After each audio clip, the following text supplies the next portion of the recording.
जय हिंद, वंदे मातरम। प्यारा साथियों और सभी साथियों को मेरा प्यार भरा नमस्कार। मैं बीएलओ द वरिष्ठ अध्यापक हिंदी आप सभी का आज के वीडियो में स्वागत करता हूं प्रिय साथियों। और आज हम कल की क्लास को आगे बढ़ाते हैं। कल अपन ने पढ़ा था साथियों अलंकार के विषय में, उसी अलंकार की क्लास को हम आगे बढ़ाते हैं। ये जो अलंकार है निश्चित रूप से साथियों अपने हर एग्जाम में आता है।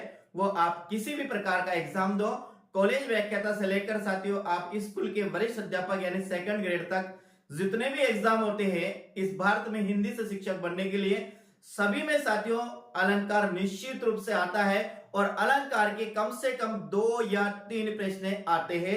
और अलंकार बिल्कुल सीधे अलंकार है साथियों। अलंकारों को आप कठिनाई स्तर पर नहीं ले जाए, अलंकारों को कठिनाई नहीं समझे। आपने यदि ये वीडियो देख लिया, आपके पास गलती से भी ये वीडियो पहुंच गया साथियों, तो अलंकारों को बिल्कुल अभी आप इस क्लास में देखेंगे। आपको क्लास देखने के बाद आपके अलंकार के संबंध में जितना भी डर है वो बिल्कुल समाप्त हो जाएगा साथियों। तो एक बार पुनः आप सभी साथियों का मैं आज क्लास में स्वागत करता हूं प्रिय साथियों। और हम पढ़ते हैं आज की क्लास। क्या पढ़ेंगे साथियों? हम पढ़ेंगे अलंकार। और अलंकार को साथियों सरल ट्रिक के साथ भी पढ़ेंगे, यानी अलंकारों को हम ट्रिक के साथ भी पढ़ेंगे और इस प्रकार पढ़ेंगे कि एक ही बार में संपूर्ण अलंकार जितने भी है वो सब याद हो जाए। ये फर्स्ट ग्रेड में भी आने वाले हैं, जिसे हम साथियों का बोलते हैं पीजीटी भी बोलते हैं। ये सेकंड ग्रेड टीजीटी में भी आने वाले हैं, यूजीसी नेट में भी आते हैं, जेआरएफ सेट में भी आते हैं साथियों। और किसी भी राज्य की आप पीएससी देते हो यानी हिंदी से शिक्षक बनने की तैयारी कर रहे हो साथियों, और ये क्लास आपके पास गलती से भी पहुंच जाती है साथियों, तो इस क्लास को पूरी देखिएगा। देखिए YouTube पे अनेक प्रकार के वीडियो पढ़े, मैं ये नहीं मानता हूं साथियों कि YouTube में और ने अलंकार नहीं पढ़ा है, लेकिन साथियों सभी का पढ़ाने का अलग अलग मकसद होता है। कोई केवल साथियों अलंकार को या किसी भी टॉपिक को इतना ही पढ़ाता है कि यदि वो ऑफलाइन क्लास चलाता है तो वह इस ऑनलाइन क्लास में इतना मैटर वो नहीं दे पाता है। यहां पर जितना ऑफलाइन पढ़ाते हैं साथियों उससे भी बेहतरीन मैटर आपको मैं उपलब्ध कराऊंगा। बस आप क्लास में अंत तक जरूर बने रहेगा। तो शुरू करते हैं साथियों अलंकार। हम आज शुरू करते हैं यहाँ अलंकारों के प्रकार से। क्या करते हैं? अलंकारों के प्रकार से इसको शुरू करने वाले हैं। अब देखिए साथियों अलंकारों के प्रकार। तो अलंकारों के प्रकार मुख्य रूप से 3 है साथियों। कितने हैं? 3 हैं। अब आगे देखिएगा 11वीं शताब्दी में उत्पन्न आचार्य भोज ने अलंकारों को 3 भागों में बांटा है। ध्यान रखना किसने? ये जो 11वीं शताब्दी में उत्पन्न हुए जिनका नाम है आचार्य भोज। क्या नाम है साथियों? ध्यान रखना आचार्य भोज। तो आचार्य भोज ने अलंकारों को कितने भागों में बांटा है? 3 भागों में। कौन कौन से? शब्द अलंकार, अर्थ अलंकार और उभय अलंकार। शब्द अलंकार, अर्थ अलंकार और उभय अलंकार, यानी कि शब्द अलंकार, अर्थ अलंकार और उभय अलंकार। देखिए यहाँ उभय आपने यदि आपके संस्कृत साहित्य है तो, और नहीं है साथियों तो आपने 9वीं और 10वीं में एक शब्द आएगा उभय। क्या आएगा? उभय का अर्थ होता है साथियों दोनों और। क्या होता है? दोनों और। तो यहाँ उभय का मतलब लेते हैं दोनों। दोनों क्या? जिसमें शब्द अलंकार भी हो, जिसमें अर्थ अलंकार भी हो, यानी दोनों के मिश्रण से जो अलंकार बनते हैं उन्हें उभय अलंकार कहा जाता है। तो ध्यान रखना अलंकार मुख्यतः 3 प्रकार के होते हैं और 11वीं शताब्दी में उत्पन्न आचार्य भोज ने अलंकारों को 3 भागों में बांटा है। कौन कौन से? शब्द अलंकार है, अर्थ अलंकार है और उभय अलंकार है। अब देखिए आगे हम पढ़ते हैं साथियों इसमें क्या क्या है। पहला अपना आता है शब्द अलंकार। क्या आता है? शब्द अलंकार की पहले हम परिभाषा देखते हैं। शब्द अलंकार की क्या परिभाषा, बिल्कुल ध्यान से समझिएगा। शब्द अलंकार में कौन कौन से अलंकार आते हैं देखिएगा साथियों। जहां शोभा, सौंदर्य या चमत्कार। देखिए अलंकार है वो 2 शब्दों से मिलकर बना। एक तो क्या है? अलम है और एक क्या साथियों? कार है। अलम का अर्थ होता है शोभा। क्या होता है? शोभा। या फिर क्या होता है? सजाना। या फिर क्या होता है? चमत्कार। और कार का अर्थ होता है करने वाला, अर्थात शोभा करने वाला, अर्थात सजाने वाला, सजाने वाला अर्थात चमत्कार करने वाला। इस प्रकार से इसका देखते हैं शब्द अलंकार क्या है। जहां शोभा सौंदर्य और चमत्कार शब्दों में निहित हो। किसमें हो, ध्यान रखना, शब्दों में निहित हो। यानी कि जहां पर कविता या काव्य की शोभा शब्दों के माध्यम से बढ़ती है, जहां पर काव्य या कविता में या गद्य पंक्ति में या पद्य पंक्ति में सौंदर्य शब्दों के माध्यम से उत्पन्न होता है, तो वही क्या कहलाता है, शब्द अलंकार कहलाता है। आगे देखिएगा, जहां शोभा सौंदर्य चमत्कार शब्दों में निहित हो, वे उन शब्दों के स्थान पर समानार्थिक या पर्यायवाची या पर्याय, समानार्थिक या पर्याय या पर्यायवाची शब्द रख देने से चमत्कार समाप्त हो जाता है, वह शब्द अलंकार कहलाता है। क्या है, जैसे यहां लिखते अपन लिखता है कनक और कनक लिखा, यहां लिखा कनक और कनक। यदि कनक की जगह साथियों हम सोना लिखते हैं तो ये क्या है, ये जो चमत्कार है ये समाप्त हो जाता है। इसलिए ध्यान रखना, शब्द अलंकार में पहले बात तो जो शब्द अलंकार इसका सौंदर्य कहां रहेगा, ये रहेगा शब्दों में। कहां रहेगा, शब्दों में। और उस काव्य पंक्ति में, उस अलंकार में जो शब्द दे रखा है, यदि उस शब्द को हटा दिया जाए उस जगह से और उसका समानार्थी या उसका साथियों पर्याय शब्द उस स्थान पर रख दिया जाए, तो जो सौंदर्य है वो सौंदर्य क्या हो जाता है, समाप्त हो जाता है। तो ध्यान रखें, जहां शोभा सौंदर्य और चमत्कार शब्दों में निहित हो, वे उन शब्दों के स्थान पर समानार्थी शब्द रख देने से चमत्कार समाप्त हो जाता है, वह शब्द अलंकार कहलाता है। अब शब्द अलंकार में कौन कौन से आते हैं, अनुप्रास, यमक, श्लेष, वक्रोक्ति, ये जो चार अलंकार हैं ये आते हैं साथियों किसमें, शब्द अलंकार में। आपके जो सेकंड ग्रेड है, राजस्थान में जो सेकंड ग्रेड का एग्जाम चलता है उसमें साथियों ये तीनों अलंकार है। और ये वक्रोक्ति अलंकार, ये आरपीएससी फर्स्ट ग्रेड में भी वक्रोक्ति शायद वह अलंकार है। तो आपको यदि फर्स्ट ग्रेड से तैयारी, सेकंड ग्रेड से आप तैयारी कर रहे हैं तो आपको अनुप्रास भी याद करना, आपको यमक भी याद करना है, आपको श्लेष भी याद करना है। पहले बात ये किसमें आते हैं, ये तीनों चारों आते हैं, किसमें आते हैं, शब्द अलंकार में आते हैं। कौन, अनुप्रास, यमक और साथियों क्या है, श्लेष, और एक क्या है, वक्रोक्ति। ये चारों को ध्यान रखना, अनुप्रास, यमक, श्लेष। क्या, अनुप्रास, यमक और श्लेष, ये चारों ही किसमें आएंगे, ये आएंगे शब्द अलंकार में। इसके बाद बात करते हैं साथियों, तो अगला जो अपना आता है वो आता है अर्थ अलंकार। क्या आता है, ध्यान रखें, देखिए अर्थ अलंकार में कौन कौन से हैं। बाकी जितने भी बचे हैं प्रिय साथियों, जितने भी अलंकार बचे हैं लगभग सब अर्थ अलंकार में आते हैं। शब्द अलंकार में चार ही है जो अपन ने देखा, एक अनुप्रास है, एक यमक है, एक श्लेष है और एक क्या है, वक्रोक्ति। और बाकी जितने भी है ये सब किसमें आएंगे, ये आएंगे अर्थ अलंकार में। अर्थ अलंकार को ध्यान से समझिएगा, देखिएगा क्या है।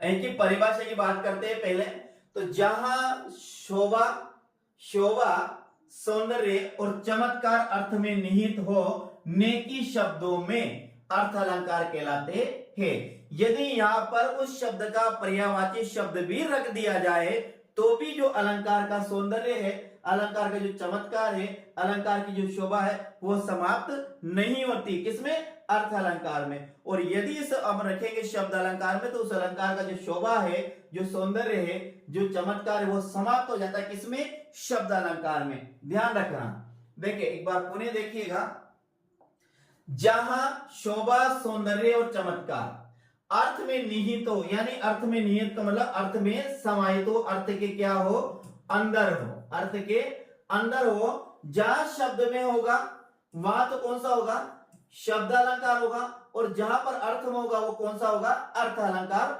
होगा। इतना आपको याद रखना है साथियों। हाँ, जहां शोभा सौंदर्य और चमत्कार अर्थ में निहित हो, नेकी शब्दों में, नेकी शब्दों में वह अर्थ अलंकार कहलाते हैं। अब अर्थ अलंकार में कौन कौन से, उत्प्रेक्षा है, उपमा है, रूपक, संदेह, भ्रांतिमान, प्रतीक, असंगति, विरोधाभास, विभावना, असंगति, अन्योक्ति, विशेषोक्ति, दृष्टांत, समासोक्ति और व्यतिरेक। और व्यतिरेक ये जितने भी है ये सब किसमें है, ये शब्द अर्थ अलंकार में आता है। क्या, उत्प्रेक्षा, उपमा, रूपक, संदेह, भ्रांतिमान, प्रतीक, असंगति, विरोधाभास, विभावना, अन्योक्ति, विशेषोक्ति, दृष्टांत, समासोक्ति और एक आता है साथियों व्यतिरेक। ये जितने भी है ये सब आएंगे साथियों अर्थ अलंकार में। किसमें आएंगे? अर्थ अलंकार में। अब देखिए आपके शायद सेकंड ग्रेड में साथियों उत्प्रेक्षा भी है, उपमा भी है, रूपक भी है, संदेह भी है, असंगति भी है, भ्रांतिमान भी है और शायद विभावना भी है और एक क्या है शायद विरोधाभास भी है। क्या है? विरोधाभास भी है, बाकी और नहीं है। और ये जो अन्योक्ति है, विशेषोक्ति है, समासोक्ति है, व्यतिरेक है, दृष्टांत है, ये आपके साथियों फर्स्ट ग्रेड में यानी कि पीजीटी में है। किसमें है? पीजीटी में है। और बाकी फर्स्ट ग्रेड में ये सभी है साथियों और सेकंड ग्रेड में केवल साथियों यहां तक है। एक और आता है साथियों मानवीकरण अलंकार। क्या आता है? मानवीकरण अलंकार आता है, लेकिन मानवीकरण अलंकार है ये पाश्चात्य अलंकार है साथियों। क्या है? पाश्चात्य अलंकार है। ये भारतीय काव्य शास्त्र का अलंकार नहीं है, लेकिन इस पाश्चात्य अलंकार को भी हम इस हमारे सिलेबस में दे रखा है। तो मानवीकरण बिल्कुल साथियों सीधा मानवीकरण है। मानवीकरण का मतलब यही है कि निर्जीव वस्तुओं का मानव मानवीकरण करना। जिन वस्तुओं में जीव नहीं है उनका मानव की क्रिया करते हुए दिखाना, वही क्या है? मानवीकरण है। ये पेन है, पेन को मान लेते हैं अपन कहेंगे चलता हुआ, तो पेन चलता नहीं है लेकिन ये चलता हुआ दिखाई देना। तो जो निर्जीव वस्तु है, जो जड़ पदार्थ है, उन जड़ पदार्थों को, निर्जीव वस्तुओं को कोई मानव की क्रियाओं का उन पर आरोपण करना, मानव की क्रिया का उन पर निरूपित करना, वही क्या है? मानवीकरण है। जैसे संध्या सुंदरी परिसी धीरे धीरे आसमान से उतर रही, तो यहाँ पर संध्या क्या है? संध्या को नायिका के रूप में पढ़ा है। जैसे सोनगट ले उषा सवेरे डुलकाती तीर मेरे, तो यहाँ पर उषा को क्या एक नायिका के रूप में वर्णित किया गया है। इस प्रकार से यदि कोई जैसे मान लेते फूल मुस्कुराते हैं, पत्ते खिलते हैं, फूल मुस्कुराते हैं, तो फूल मुस्कुराते नहीं, आदमी मुस्कुराता है, लेकिन अब फूलों पर मानवीय क्रियाओं का आरोप किया गया, तो यहाँ क्या है? मानवीकरण अलंकार। आगे पढ़ेंगे इसको भी डिटेल से पढ़ेंगे जो आपको समझ में आएगा। देखिए तो यहाँ पर ये अपन देखा शब्द अलंकार। जो अपना जो अगला अलंकार आता है साथियों वे आता है अपना उभय अलंकार। क्या आता है? उभय अलंकार आता है। उभय अलंकार में देखिएगा क्या क्या है। उभय अलंकार शब्द अलंकार और अर्थ अलंकार दोनों के मेल से बने अलंकार को उभय अलंकार कहते हैं। यानी कि जिसमें शब्द अलंकार भी हो, जिसमें अर्थ अलंकार भी हो और दोनों के मेल से जो अलंकार बनते हैं उनको क्या कहते हैं? उभय अलंकार कहते हैं। इनमें साथियों दो नाम मिलते हैं, एक मिलता है संकर अलंकार और एक मिलता है साथियों संसृष्टि अलंकार। संसृष्टि अलंकार, ये दो अलंकार मिलते हैं। दोनों अलंकारों को उभय अलंकार में रखा गया है प्रिय साथियों। तो अभी अपन ने क्या पढ़ा? अभी अपन ने पढ़ा, एक तो पढ़ा साथियों क्या पढ़ा? शब्द अलंकार। क्या पढ़ा? शब्दालंकार। शब्दालंकार पढ़ा है। और एक पढ़ा साथियों अपन ने शब्द अलंकार, यानी कि वह अलंकार जिसका सौंदर्य चमत्कार किसमें निहित हो? शब्दों में निहित हो। शब्द अलंकार का मतलब जहां पर कविता या काव्य की शोभा, कविता या काव्य या कविता की शोभा किसके माध्यम से बढ़ती है? शब्दों के माध्यम से बढ़ती है साथियों। और इन शब्दों के स्थान पर यदि पर्याय शब्द रख दिया जाए, क्या रख दिया जाए? पर्याय शब्द रख दिया है, समानार्थिक शब्द रख दिया जाए, तो इन शब्दों में जो चमत्कार होता है वो चमत्कार क्या समाप्त हो जाता है। वही क्या कहलाते हैं? शब्द अलंकार कहलाते हैं। और शब्द अलंकार अपने कितने हैं? चार है। एक तो क्या है? अनुप्रास है। क्या है? अनुप्रास है। एक क्या है साथियों? यमक है। एक क्या है साथियों? श्लेष है। एक क्या है प्यारे विद्यार्थियों? एक है वक्रोक्ति। क्या है? वक्रोक्ति। एक वक्रोक्ति। ये जो चार है ये चार ही हमें किसमें आते हैं? ये आते हैं शब्द अलंकार में। अर्थ अलंकार की बात करते हैं तो जहां पर काव्य या कविता की, काव्य या कविता में क्या है? शोभा, शोभा या क्या है? सौंदर्य या क्या है? चमत्कार या क्या है? चमत्कार। जहां पर कविता में या काव्य में, काव्य या कविता में शोभा, सौंदर्य और चमत्कार किसके माध्यम से? अर्थ के माध्यम से उत्पन्न होता है या अर्थ के माध्यम से जहां पर कविता काव्य में सौंदर्य होता है उसे ही क्या कहा जाता है, शब्द अर्थ अलंकार कहा जाता है। और एक आता है अपने क्या है, उभय अलंकार है। क्या है साथियों, उभय अलंकार। तो उभय अलंकार में कितने माने गए, एक संकर अलंकार है और एक क्या है, संसृष्टि अलंकार है। इसके पहले कल के अपन जो क्लास पढ़ा था साथियों, इसमें मैं थोड़ा सा और आपको मैं आगे बताना चाहता हूं। यदि अपन अलंकार संप्रदाय की बात करते हैं, क्या करते हैं, अलंकार संप्रदाय के जनक की बात करते हैं या इसके प्रवर्तक की बात करते हैं, प्रवर्तक की बात करते हैं, तो कौन है साथियों, अलंकार संप्रदाय या का जनक या प्रवर्तक के आचार्य भामे। क्या है, आचार्य भामे। इसके अलावा साथियों आप काव्य शास्त्र में और भी मिलते हैं आचार्य, कौन कौन से, एक भामे के साथ आप याद रखना रुद्रट याद रखना और एक साथियों रखना दंडी। ये जो तीन आचार्य भामे, रुद्रट और दंडी, ये तीनों ही अलंकार संप्रदाय के आचार्य हैं, यानी इनको अलंकार संप्रदाय में रखा जाता है।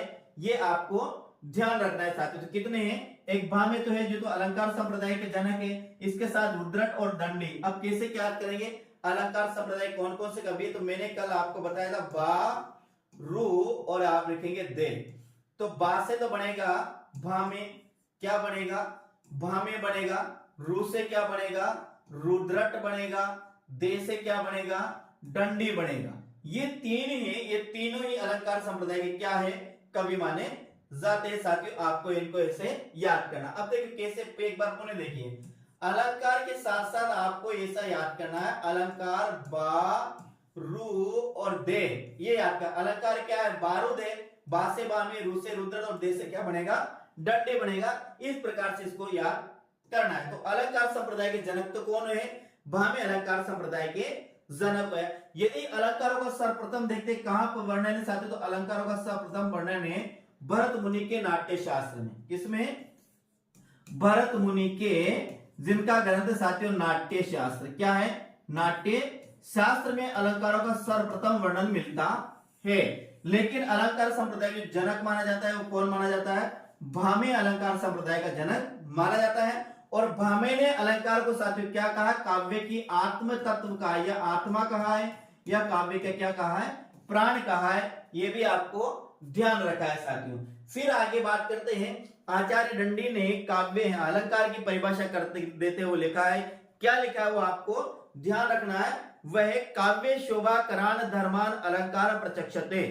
क्या, काव्य शोभा करान धर्मान अलंकार प्रचक्षते। ये परिभाषा किसकी है, ये दंडी की है। और दंडी ने जो ग्रंथ लिखा वो लिखा काव्यदर्श। क्या लिखा, काव्यदर्श लिखा है। दे से याद रखना है दंडी का है, काव्यदर्श किसका है, दंडी का है। दे से याद रखें किसका है, दंडी का है। तो काव्यदर्श में आचार्य दंडी ने क्या लिखा, काव्य शोभा करान धर्मान अलंकारे प्रचक्षते।